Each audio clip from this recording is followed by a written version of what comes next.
Let us start on the fourth lesson, or the fourth story, with Jacob and Leah. Everybody knows Jacob, but Leah, he didn't like Leah that much. His first wife, by trickery, you can say. He didn't like Leah. In fact, I'm being nice by saying that he actually said he hated Leah.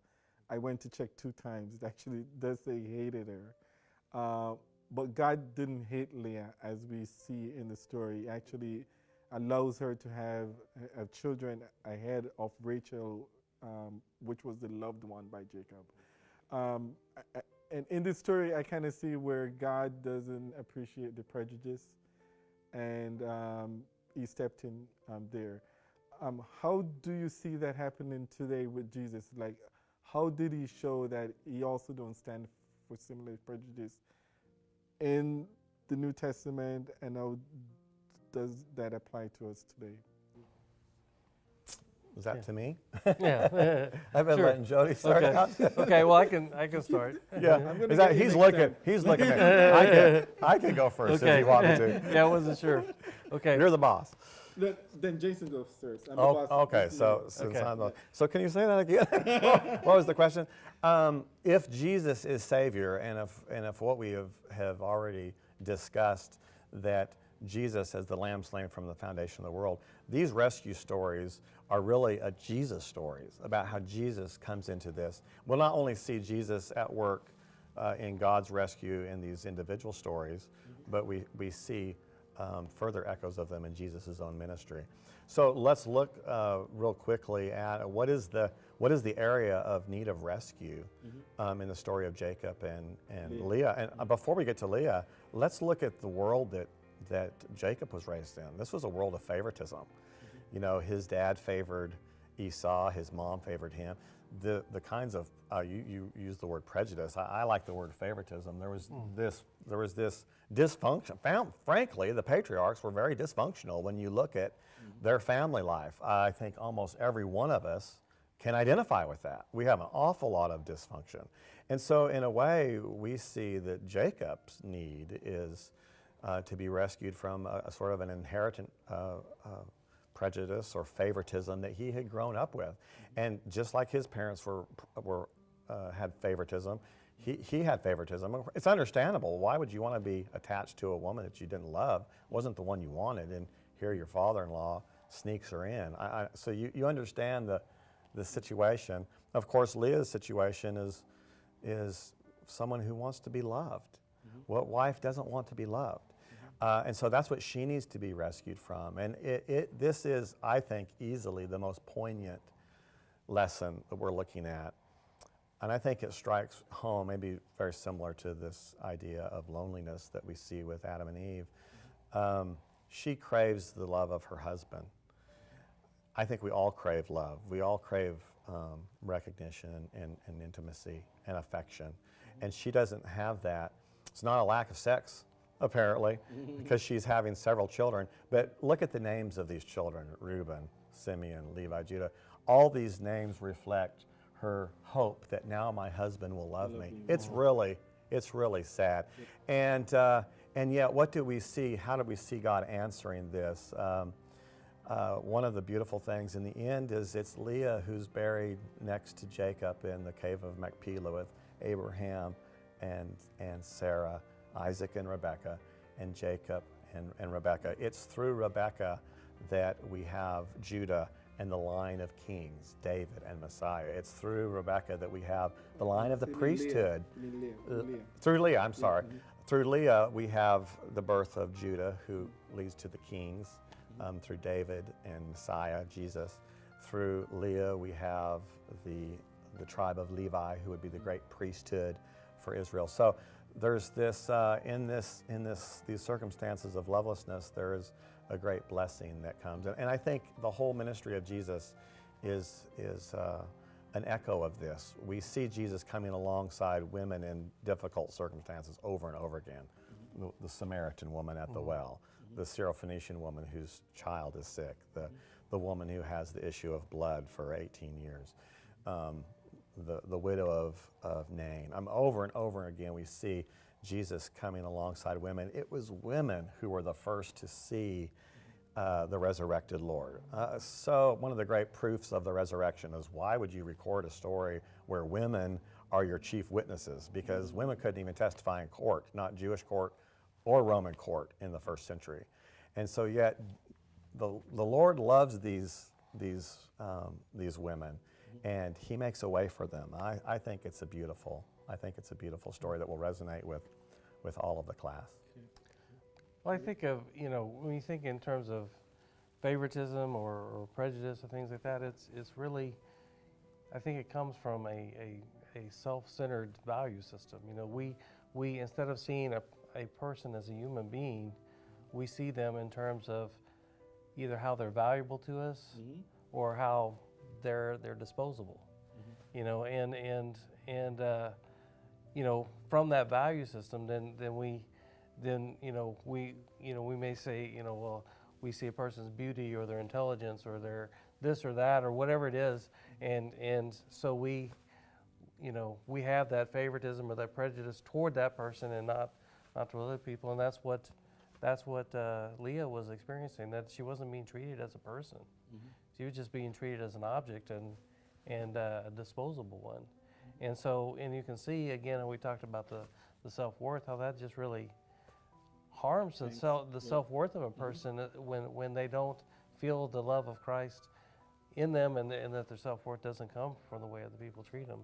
But your question was, how did he behave differently or do things differently? And we see in Jesus' life, again, going back to the Sermon on the Mount about, it's not about just loving those that love you back. It's about loving even your enemies. And Jesus, he reconciled the world to himself. He saw value in us when we had no value. The only thing that we had was a condemnation of death over us. If he chose to love us, it wasn't just, hey, I'm going to pick you out of the trash and put you over here. I'm going to have to pay for what you did. I'm going to have to die for you. And he was willing to do that. He saw value in us so much when we were worthless, because we had that penalty of death right over us, that he said, I will give you value. I will give you worth. And that's what he did for us. And that even ties into Rachel, because Rachel's sense of worth, Leah's sense of worth was the love of her husband, but she's at least bearing children. Rachel is childless through this. Her worth is, I'm supposed to have babies and I can't have babies. And so that's eating on her, and that's something she needs to be rescued from.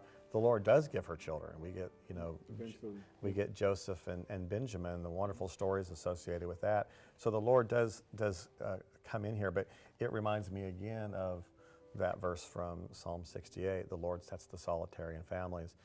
He may not meet our need the way we would like. We have infertility issues that cause great angst to many of the women. People who would like to get married that haven't gotten married. We have lots of relational issues going on in our churches. And the Lord may not answer all of those in the way we would like. And I think Leah and Rachel's stories tell us that. It doesn't always work out maybe in the way we would like, and yet the Lord loves us. The people of God love us. We have a place in the family of God where we can be fruitful, that we can thrive. And I think it's important that we recognize that. Right, so we are taken from a state of being not loved, right? So we were rescued from that, and we are restored into a place, a family of being loved, especially a family accepted by God in the beloved, but also by a family God so loved the world. in the church itself, right? And the interesting thing you mentioned by including the fact that both Sarah and Leah were still not satisfied with the current condition that they were in, right? That she's thinking she needed help, Leah, but Rachel too, man, thinking that she also needs help, like she's not having children. And we see this play out like so many ways today, that we all need rescue, right? Each church need help, but we might not need the same thing, but we all need something, Right. One of the interesting things that comes out of this sort of dysfunction that's going on is notice the competitiveness between Rachel and Leah. Their own different needs create a competitiveness within each other. I think competitiveness really undermines the power of the church. Because of different needs that are really going unaddressed, we can become competitive with each other, and rather than realizing, this is where God got the 12 tribes of Israel, that we became the whole nation of Israel, through this very tangled, you might say dysfunctional kind of family affair. And we even have a couple concubines thrown in there. I read through this with my children just recently. We're reading through the Bible, and my daughter was just like, I don't like, what is Jacob doing with 4 women? And she was just so upset with this. But I think it's a testimony to, God brings forth the precious from the vile. I think that's Jeremiah. He brings forth his wonderful works through the most unlikely, sinful, human, broken situations. And I think Rachel and Leah really epitomize this, that in their competitiveness, in their brokenness, in their really justified need for love and for fruitfulness in their marriage, there's an animosity that's created there. And yet God, in His grace, works through these very human circumstances and creates His people. And I think we need to allow for a certain amount of that in the church, that we're not perfect. I think one of our photographers mentioned that today. We have a scratch on this table over here. I was like, can we get that scratch out of the film? And he says, well, the church isn't perfect. We're not a perfect people, and that's so true. We are in our imperfections. God is at work, and that's what makes it so amazing. That's what we call it amazing grace. Is in retrospect, we look back and say, wow, how did He do that from this? And I think this is an encouraging story. With the Sarah and Hagar story, this is, I think, my favorite. And I really invite the classes to jump into these stories particularly, because I think there's a lot of room for us to share our own sense of lovelessness, of unfruitfulness, of unrecognition, of worthlessness, because I think those are just human feelings and emotions that we all have. Okay, one last question, and I hope all the classes they kind of touch on this. What advice would you give to churches on how they can help people that are caught in a relationship, say a marriage, that there's some form of lovelessness there? How do you deal with that? I really liked, we discussed this last night at supper, and once I heard Kurt's answer to this, I said, I like his answer much better than mine. Very careful. And Kurt has said that one of the things that they had done in some of their churches was to help couples to have like a date night, or to have times where they can get together and talk things out and things like that. And when I was thinking about that, I was thinking, wow, that's really how you do that, how you help people, because sometimes we grow up and we just don't know how we're supposed to behave. And so by giving couples some sort of a structure of just showing them loving behavior and loving habits, sometimes that's really needed, as far as nobody's ever shown maybe a loveless partner how to be loving. And so by giving them an environment where they're actually seeing how you do that, can be a way to help them. Now, of course, we know that doesn't solve every case and every problem, but it's certainly a way to actually, a church can help, is by helping show couples, and that's in all aspects of life, of teaching loving behaviors. Expressing Right. to each other. This is, I think, going back to our quarterly theme of rescue and restoration, where we see lovelessness in the life of the church, which the church is defined by the love of God in Jesus. It's defined by the love of Jesus. Our own love for the brethren is because we are participating in the love of the Father and the Son. So lovelessness should not be a mark of the church. It just should not exist. Or However, expressions of love. expressions of love. Right. I think one of the problems that exists, especially if we're talking about, you mentioned specifically loveless marriages. Right.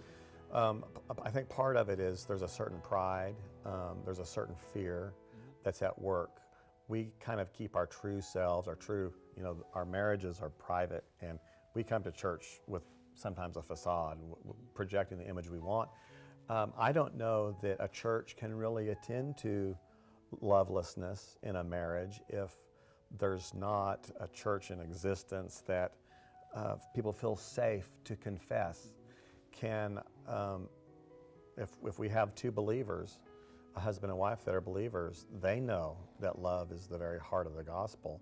And if it's the heart of the gospel, it's the heart of our marriage. And if it's not in our marriage, then the pastor needs to know, a friend needs to know, we need you to pray for us. Our marriage is struggling. We are finding ourselves just through what sometimes it's just the day-to-day rituals of life that drive you apart. We need help, and I think having a community of faith that can cultivate honest sharing, honest confession in safe places, where we can begin to meet needs, the practical needs that you and Jody were referring to. It's hard to take practical steps if you've closeted yourself, and you're living a lie, if you will. Everything looks good at church, but when you get home, you're screaming at each other. Yeah. And the kids are seeing that, and the kids are like, I don't want anything to do with marriage because look at mom and dad. So there has to be so much of all of these lessons is really about relationship, and relationship is communication. We can't have healing if we don't have communication. So I think that's a good first step, is just being able to communicate with each other, and then with a pastor or a minister of some sort. Yeah, and we talk about, helping teach loving behaviors, and that's kind of like the same thing you do with like the commandments and things. The commandments are thou shalt not steal, thou shalt not kill. You're helping teach loving behaviors, but those things alone don't bring you. I mean, they're like training wheels to help guide you. Right. But the love itself actually comes from God, and so the loving behaviors are a part of that. And it's part of helping us grow toward that. But ultimately, it has to be that surrendered life that gives your life to Christ, so that His love can flow through you, and you can be loving by your very nature, by His nature in you. Right. So we are all going to be, if we're experiencing that, God is the one to bring us from that state of being unloved to a state of being loved and loving at the same time too. He rescues and He restores, and it's all about relationship.